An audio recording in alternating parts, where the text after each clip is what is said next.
Charlotte, bonsoir. C'est à toi. Bonsoir Jérôme, bonsoir à tous. Eh ben, c'est parti, on commence par fibrose.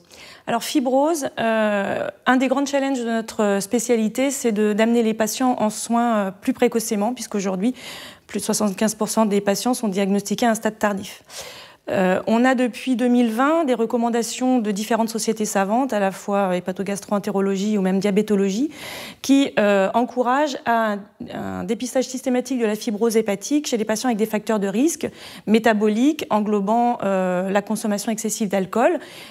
Ces recommandations sont globalement concordantes en positionnant un test simple FIB4 en première ligne, suivi d'un ou deux tests spécialisés. Mais il manquait jusqu'à présent la validation de cet algorithme, et notamment dans une cohorte française. Et c'est le premier papier que je voulais vous présenter aujourd'hui, le travail de Clémence Canivet, qui est basé sur une cohorte d'environ 1000 patients qui ont une stéatopathie métabolique prouvée histologiquement.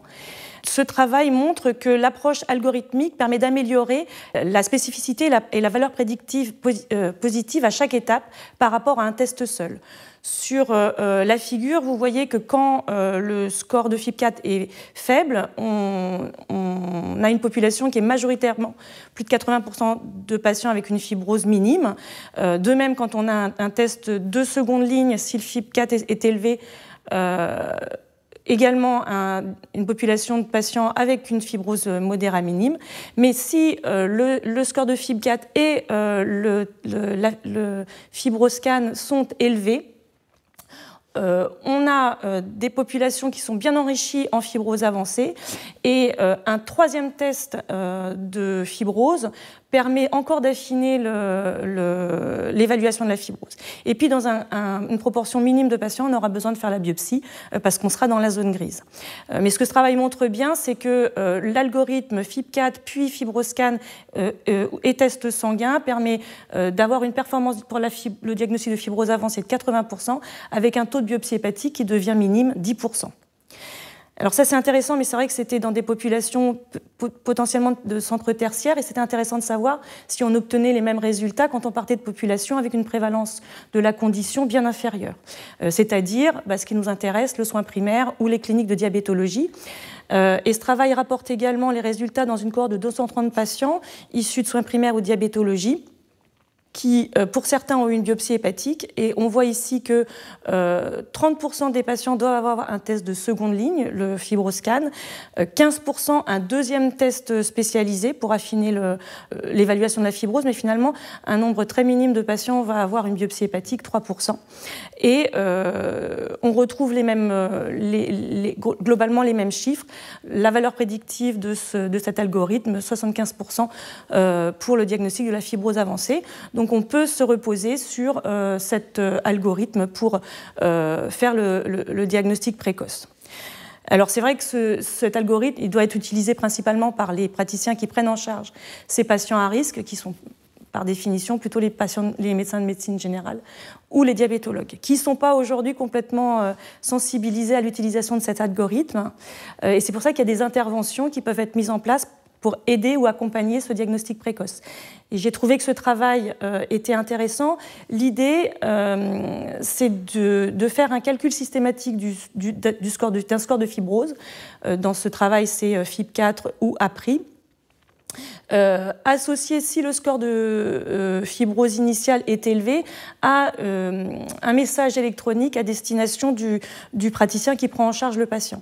C'est intéressant parce que c'est un essai randomisé.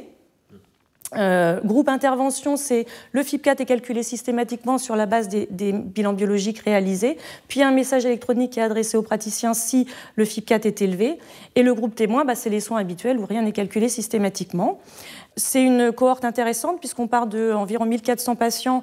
1000 patients sont randomisés, attribués groupe intervention environ 530, groupe témoin environ 530 également. Critère de jugement, c'est la proportion de patients qui ont un FIB4 ou un score APRI élevé qui a reçu dans l'année les soins appropriés. Et le résultat, c'est que dans le groupe intervention, il y a 31% des patients qui ont un FIB4 ou un prix élevé, et 24% dans le groupe contrôle. Et parmi ces patients, dans le groupe intervention, il y en a 33% qui vont avoir dans l'année les soins appropriés au fait qu'on a découvert des scores de fibrose élevés, alors qu'il n'y en a que 3% dans le groupe contrôle. Donc ça veut dire que cette intervention, elle a un impact intéressant. Alors c'est vrai qu'au final, on trouve assez peu de patients avec une fibrose avancée. C'est 2% dans la cohorte groupe interventionnel et moins de 1% dans le groupe contrôle. Néanmoins, ce sont des choses assez simples à mettre en place. Je trouve les calculs systématiques, on sait que c'est possible dans les laboratoires d'analyse biologique. Et puis, programmer maintenant des rappels, ça semble simple. Donc, un essai randomisé qui montre que ça marche, je trouve que c'est intéressant à considérer et peut-être à reproduire. Et puis le troisième papier dont je voulais parler sur les tests de fibrose, c'est que là je vous ai parlé des tests de fibrose pour identifier des patients qui ont une fibrose avancée, qui doivent rentrer dans une prise en charge. Mais finalement les tests de fibrose, ils peuvent aussi être utilisés pour prédire les complications de façon un peu pronostique. C'est un travail qui a été mené dans les hôpitaux Veterans Hospitals aux États-Unis, une cohorte de 200 000 patients avec un diagnostic de stéatopathie métabolique posé sur des codes SIM10. Les patients avaient tous un FIB4 à baseline et un FIB4 calculé à 3 et 5 ans. À baseline, dans cette population, il y avait 75% des patients qui avaient un score de FIB4 bas, inférieur à 1,3, 21% un score intermédiaire et 4% avec un score supérieur à 2,67. Et ce qu'on voit, c'est que, d'une part, un certain nombre de patients changent de catégorie au cours du suivi. 20% des patients qui étaient dans la catégorie à faible risque évoluent vers une catégorie à plus haut risque. 16% des intermédiaires évoluent vers un haut risque. Et parmi les patients à haut risque, la grande majorité reste à haut risque. En plus, quand on a un FIB4 qui est constamment élevé, ce que montre ce travail, c'est que le risque est démultiplié de carcinome hépatocellulaire. Risque multiplié par 50 quand le FIB4 est élevé initialement et qui reste élevé au cours du suivi. Et que le changement de classe vers une classe plus élevée, notamment la classe la plus haute, est également associé à un fort risque de développer une cirrhose et un carcinome hépatocellulaire. Donc ces tests extrêmement simples, ils permettent de repérer tôt des patients qui vont développer des complications. Et donc l'idée, c'est évidemment de les repérer avant qu'ils développent ces complications, parce qu'on peut les prévenir par une prise en charge adaptée. Donc voilà pour fibrose. Je continue avec alcool. Alors c'était difficile, on est en janvier, c'était difficile de ne pas parler de ce qui fait le buzz aujourd'hui, Dry January. Donc je rappelle que le Dry January, c'est une manifestation qui encourage chacun d'entre nous à réfléchir à son consommation d'alcool et qui lance un défi de ne pas consommer d'alcool pendant toute la durée du mois de janvier. C'est une manifestation qui est soutenue par de nombreuses associations de santé et en particulier l'AFEF. Et je voulais aujourd'hui saluer l'initiative du Collège universitaire des enseignements d'addictologie, mais également d'un collège des membres de la Société française de santé publique qui ont par voie de presse, alerter les autorités de santé et le gouvernement en leur demandant de soutenir cette manifestation, une manifestation de marketing social qui, en gros, a pour objectif de faire réfléchir les gens uniquement sur leur consommation d'alcool. Alors, dans les éléments que tu reprends, les cartouches, là, ce sont tous des initiatives positives en faveur du Dry January. Cette année, ça a pris quand même dans les médias, mais aussi avec des éditoriaux et des interventions qui étaient plutôt contre, voire farouchement contre, avec notamment basés sur des arguments socioculturels, sans prendre en compte et faisant fi des complications liées à la prise chronique d'alcool, notamment les maladies hépatiques. On ne peut pas nier le fait qu'il y ait des cirrhoses alcooliques en France quand même encore et qu'il y en ait beaucoup. Donc comment on peut faire pour aller plus loin, pour remettre cette notion de complication, ce discours et l'importance aussi de l'alcool et de ses effets néfastes, notamment de sa prise chronique, au niveau justement du grand public et des médias. Parce que si c'est un vecteur très important de communication, comment on peut faire pour remettre en place un petit peu et remettre en avant ces complications néfastes de l'alcool, parce qu'encore une fois, je me permets d'insister, il y avait quand même des éditoriaux qui étaient très centrés socioculturels et qui ne parlaient pas du tout des complications liées à l'alcool. Effectivement, les éditoriaux insistaient beaucoup sur le fait que depuis les années 60, il y a eu une diminution constante de la consommation globale d'alcool en France et que pour eux, ça suffit pour dire qu'on a déjà pris conscience, que la population française a pris conscience des effets néfastes de l'alcool. Alors moi, ce que je voulais dire, c'est que je voulais rappeler en fait que l'alcool, c'est le second facteur de risque de cancer après le tabac en France, et dans la stratégie décennale de lutte contre le cancer qui est en cours, c'est identifié comme une priorité de prise en charge pour prévenir la survenue de cancer. Je voulais aussi rappeler que la mortalité attribuée à l'alcool, elle est plus élevée en France qu'ailleurs en Europe. Malgré nos efforts, on reste encore en tête de peloton de mortalité chez les hommes et chez les femmes. C'est la courbe bleue. On est très haut placé. Donc on a fait des efforts, mais c'est loin d'être suffisant. Et ce que souligne la stratégie décennale, c'est qu'il faut continuer à renforcer les avertissements sanitaires et favoriser les campagnes favorisant la diminution, voire l'arrêt de la consommation d'alcool. Et dans ces rapports, il est précisé qu'il faut soutenir Dry January. Donc moi, je voulais le rappeler. Dry January, ça encourage chacun d'entre nous à réfléchir de sa consommation. Et en réfléchissant, on peut commencer un changement. Néanmoins, il y a des situations où il va falloir penser à l'abstinence, et c'est la suite de ma présentation. Aujourd'hui, pour nos patients, nous on les voit, ils ont une maladie chronique du foie, la plupart du temps même on les voit à un stade avancé, donc au stade de cirrhose, et notre recommandation c'est de les encourager à avoir de stopper complètement leur consommation d'alcool, abstinence totale et définitive. Aujourd'hui, on a beaucoup de données qui montrent l'impact de l'arrêt de la consommation d'alcool avant la survenue des complications, mais c'est vrai qu'on n'avait pas beaucoup de données sur qu'est-ce qui se passe une fois qu'on a la maladie chronique du foie au stade de cirrhose en fonction de la quantité d'alcool consommé. Et c'est l'intérêt de ce travail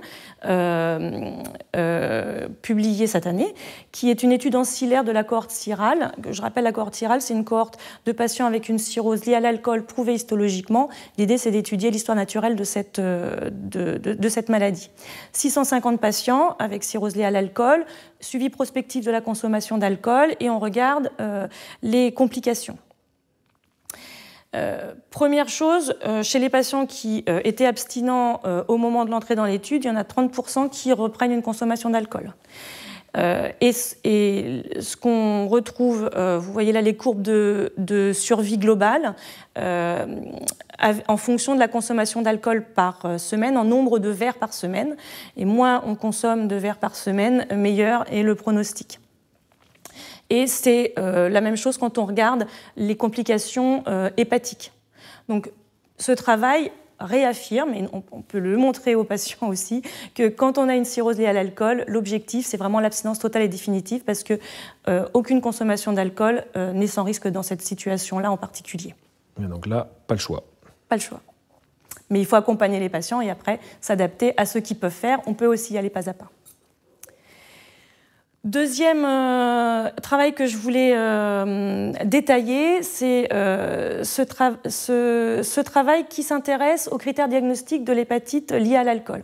Alors en France, on est très biopsie hépatique, mais il faut reconnaître que la biopsie hépatique, par définition, par voie transjugulaire, pour faire le diagnostic d'hépatite liée à l'alcool, n'est pas toujours finalement accessible en dehors de grands centres. Et dans d'autres pays, c'est encore plus compliqué. Donc il y a des critères que j'ai appelés non invasifs, diagnostiques, qui sont les suivants: ictère de moins de 8 semaines, consommation d'alcool chronique avec un sevrage de moins de 60 jours avant le début de l'ictère, des anomalies du bilan hépatique, azate supérieur à 50, azate suralate supérieur à 1,1, et puis des transaminases pas trop élevées, et un taux de bilirubine supérieur à 50 micromoles par litre. Le diagnostic d'hépatite liée à l'alcool, il est probable si on a tous les critères présents et pas de facteurs confondants. Il est certain s'il est confirmé par une biopsie hépatique. Et puis, il est possible si on n'a pas de biopsie hépatique, qu'on n'a pas tous les critères et qu'on a aussi des facteurs confondants.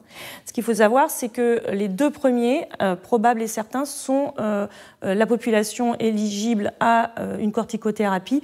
Et c'est aussi, quand il y a des essais cliniques, on n'a pas toujours besoin d'avoir une biopsie pour confirmer le diagnostic.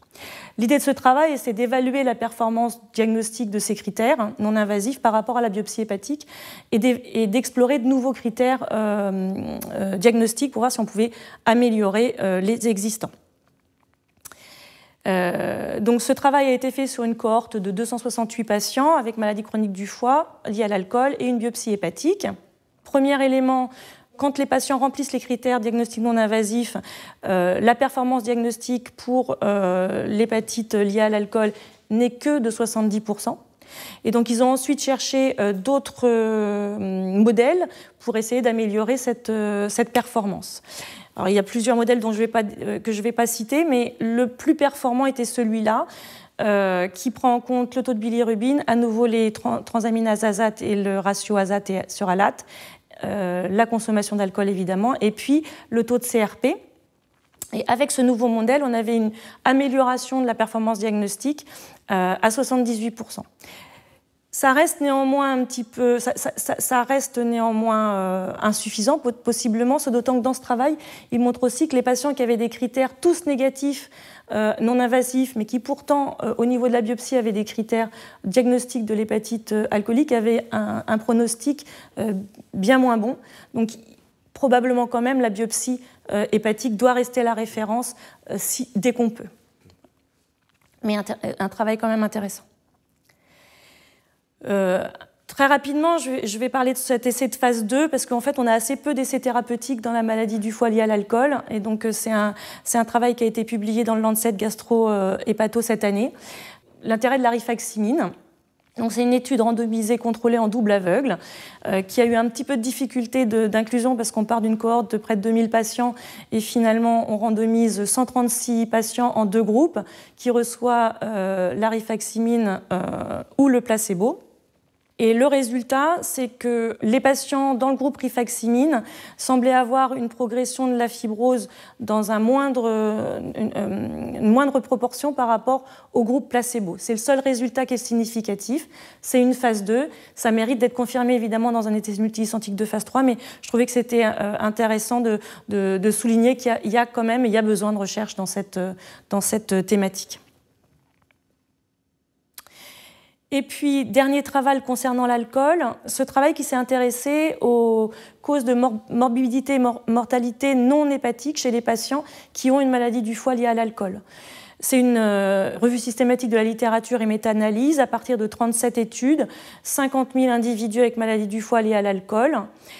Premier message, parmi ces patients, il y a énormément de facteurs de risque métabolique, de maladies cardiovasculaires et d'obésité. Et ce qu'on voit, c'est qu'évidemment, donc dans la première figure, le bleu clair, c'est la mortalité liée au foie. Évidemment, plus on a une maladie du foie grave, plus on a de risque de mourir du foie. Donc ça, on le sait. Mais je voulais évidemment rappeler que quand on a un foie gras sans fibrose, le risque de mortalité lié au foie il est faible, c'est plutôt les autres causes. Et ce que ce travail montre bien aussi, c'est qu'il y a une augmentation du risque de maladies cardiovasculaires et de tumeurs malignes hors cancer primitif du foie chez les patients avec une maladie du foie liée à l'alcool.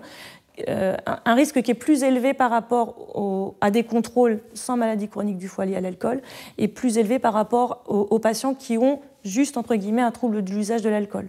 Le message là, c'est qu'on a tendance à se focaliser sur les complications hépatiques, mais il ne faut pas oublier que ces patients ils peuvent mourir d'autres choses et pas oublier notamment le dépistage des autres cancers que le cancer primitif du foie. Donc, voilà pour l'alcool et j'enchaîne sur le carcinome hépatocellulaire. En commençant par le dépistage. Je vais vous présenter un papier qui s'intéresse au dépistage du cancer du foie chez les patients d'origine africaine infectés par le virus de l'hépatite B. Donc, je voulais commencer par rappeler les recommandations de l'AFEF en la matière. Pour les patients qui sont infectés par le virus de l'hépatite B, cirrhotique, dépistage semestriel. Et pour les patients non cirrhotiques, les recommandations de l'AFEF rappellent qu'on peut utiliser le score PAGE qui se base sur l'âge, le sexe et le taux de plaquettes, avec 3 niveaux de risque. Un risque faible avec un score qui est inférieur ou égal à 9, un risque intermédiaire entre 10 et 17 et un risque élevé au-dessus de 18. Et la FEF recommande de proposer un dépistage semestriel du carcinome hépatocellulaire en cas de risque intermédiaire ou élevé. Ce que je vous montre là, c'est un travail qui a été publié en 2016, mais qui s'intéressait à des patients caucasiens. Et puis, il y a un page B modifié qui s'intéresse aux patients asiatiques. Pareil, 3 niveaux de risque. Ça rajoute juste par rapport au score page non modifié l'albumine. Mais la question se posait toujours pour les patients d'origine africaine. Et c'est vrai, quand on discute avec nos collègues, enfin, en fait, personne ne fait vraiment la même chose, parce que les recommandations, même internationales, ne disent pas exactement la même chose. Cirrhotique, évidemment, mais quand pas cirrhotique, qu'est-ce qu'on fait ? Il y a des collègues et des recommandations qui suggèrent que dès 20 ans, on peut dépister de façon semestrielle. Néanmoins, ça fait beaucoup de patients et ce n'est pas toujours facile de maintenir les patients dans le suivi et dans le dépistage. Et donc ce travail, il a l'intérêt de nous aider. C'est une étude rétrospective multicentrique internationale qui se passe dans 3 pays, Royaume-Uni, Espagne et Pays-Bas, des patients qui sont d'origine Afrique subsaharienne, mais qui sont pris en charge dans ces pays-là. Dans cette cohorte de près de 1500 patients, il y a 12% de patients avec une fibrose avancée. Ils sont tous mono-infectés. Ce que montre ce travail, c'est que ce qui compte principalement, c'est le stade de fibrose à l'entrée dans l'étude. Il y a évidemment beaucoup plus de risque de carcinome hépatocellulaire s'il y a une fibrose avancée, mais ce n'est pas toujours facile d'avoir le stade de fibrose. Et ce travail montre que le score page B classique ou le score page B modifié identifie également ces 3 niveaux de risque, et le risque de carcinome hépatocellulaire, il est vraiment minime dans les risques faibles. Donc possiblement, chez nos patients d'origine d'Afrique subsaharienne, on peut utiliser le score page B. C'est vrai que c'est ce que disaient les recommandations AFEF, mais il y avait toujours ce doute sur ces populations-là, et ce travail nous aide à répondre à cette question. Alors ensuite, on va parler du traitement du carcinome hépatocellulaire. Ces dernières années, on a surtout eu des modifications dans la prise en charge des patients avec un CHC avancé, le traitement systémique. La nouveauté cette année, c'est que je vais vous présenter des résultats de traitement adjuvant après traitement à visée curative. C'est l'essai IMREV 050. L'idée, c'est de proposer un traitement adjuvant après un traitement à visée curative, soit résection, soit traitement percutané. Une étude randomisée avec randomisation 1 pour 1, soit un traitement de 12 mois par atezolizumab bevacizumab sur les mêmes modalités par rapport à une surveillance active, sachant qu'aujourd'hui, comme vous le savez, il n'y a pas de traitement adjuvant et qu'il y a dans les 2 situations, après traitement à visée curative ou ablation, un taux très élevé de récidive, plus de 50% à 5 ans. Ce traitement, il n'a été proposé qu'à des patients identifiés à haut risque, avec des critères qui ne sont pas si simples à retenir, qui sont différents pour la résection et pour le traitement percutané, et qui ne sont pas faciles à garder en tête, et qui sont en plus différents des autres études qui vont venir, dont je vous parlerai peut-être l'année prochaine. Néanmoins, en gros, c'est le nombre de nodules, taille des nodules, présence d'une invasion macrovasculaire. Il fallait que ces critères soient remplis. Et les résultats, c'est une étude positive, donc on est content d'avoir une étude positive, c'est-à-dire qu'il y a bien une différence entre le groupe de patients qui reçoit le traitement adjuvant par rapport au groupe surveillance active. Là où on est un tout petit peu moins satisfait, c'est que les courbes, elles se rejoignent à 2 ans. Donc la question, c'est, certes, on diminue la récidive précoce, mais est-ce qu'on ne fait que la repousser ? Donc c'est quand même des données qui sont un petit peu immatures pour changer nos pratiques aujourd'hui. Deuxième point d'interrogation, c'est que ce n'est pas tout à fait la population dans cette étude, ce n'est pas tout à fait la population qu'on prend en charge en France. C'était essentiellement des patients d'origine asiatique, essentiellement des patients infectés par le virus de l'hépatite B. Donc pour l'instant, prudence pour changer nos pratiques, même si ça va rentrer dans les algorithmes dans certaines prochaines recommandations. Donc prudence. Et puis, un petit mot sur l'hypertension portale et cancer du foie. Je voulais parler de ce travail de Manon Allaire parce que c'est très important, avant de débuter un traitement systémique, de savoir comment prévenir le risque de complications hémorragiques chez les patients qui sont cirrhotiques. Et la question se posait de est-ce qu'on peut utiliser les mêmes critères que chez les patients qui n'ont pas de cancer pour dire qu'il ne faut pas faire de fibrodiagnostic ou de dépistage de l'hypertension portale. En fait, ce travail dit que les critères de Baveno et 6 pour le diagnostic des varices de grande taille et 7 pour le diagnostic de l'hypertension cliniquement significative ne sont pas utilisables puisqu'il y a un pourcentage très important de patients pour lesquels on va passer à côté soit de varices de grande taille, 10% avec les critères de Baveno 6 pour les patients avec une cirrhose Child A et un petit cancer, et jusqu'à 25% pour les critères de Baveno 7. Donc, quand on doit mettre en route un traitement systémique, il faut faire une fibroscopie et mettre en route les traitements préventifs nécessaires. Et puis, je voulais aussi parler de cet élégant travail de Wendy Limousin. Le cancer du foie, aujourd'hui, c'est assez basique. On a un cancer, on déroule les lignes, première ligne, deuxième ligne, troisième ligne. Et puis, on n'a pas beaucoup mieux pour l'instant. Ce travail s'est intéressé à une cohorte de patients qui avaient été traités par atezolizumab et bevacizumab et qui avaient progressé. Parmi cette cohorte de 134 patients, je crois, il y en avait 34 qui étaient éligibles, qui pouvaient, compte tenu de l'état général notamment et de la fonction hépatique, avoir un traitement de seconde ligne. Et chez 20 de ces 34 patients, il y a eu une analyse génomique complète après progression et la détermination de mutations actionnables par des traitements disponibles. 9 patients ont été traités selon les recommandations, je dirais, de ces analyses, et 3 patients ont eu des réponses, parfois exceptionnelles. C'est le cas de cette patiente qui a eu une réponse complète sous everolimus. Donc c'est assez nouveau, c'est possiblement l'avenir pour les patients avec un carcinome hépatocellulaire. C'est hyper important quelque part, parce que quand on regarde le cholangiocarcinome, là maintenant on a plein de mutations, on a du traitement à la carte, on voit que c'est un champ qui est en pleine expansion, ça bouillonne, on va vraiment vers une médecine personnalisée.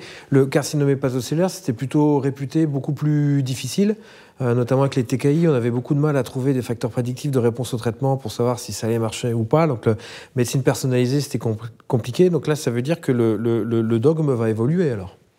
Oui, on espère. Et le dog, il peut évoluer surtout parce qu'on s'est remis à faire des biopsies du foie. C'est en fait une des raisons pour lesquelles on n'a pas de facteur prédictif, c'est probablement parce qu'on a arrêté de biopsier les patients. Et parce qu'on a arrêté de biopsier les patients, on ne pouvait pas faire ce type d'analyse qui sont faites pour les autres cancers pour lesquels on fait une biopsie pour le diagnostic. Donc le message, c'est qu'il faut se remettre à faire des biopsies parce qu'aujourd'hui, c'est plus que de... Avant, on disait pour la recherche, ça va être important, mais la recherche, elle arrive maintenant.